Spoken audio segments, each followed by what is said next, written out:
স্বামী হিসাবে মানেন মামুনি, তাহলে দূরে একবার বলেন আলহামদুলিল্লাহ। বলেন সব কিছু হয়ে গেছে, অনকন মানি না, তাহলে কেমন হইব?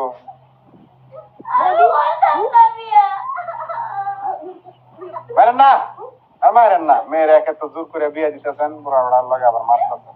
মারেন না মামুনি। জামাই অনেক টাকা পয়সা আছে, কান্নাকাটি করেন না।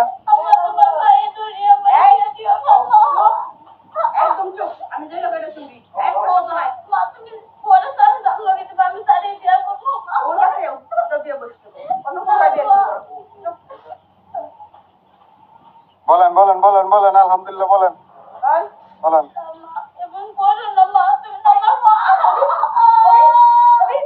আরে আপনারা একটু বুঝান না, যে দেখতেছেন, বুঝান একটু মেয়েটারে।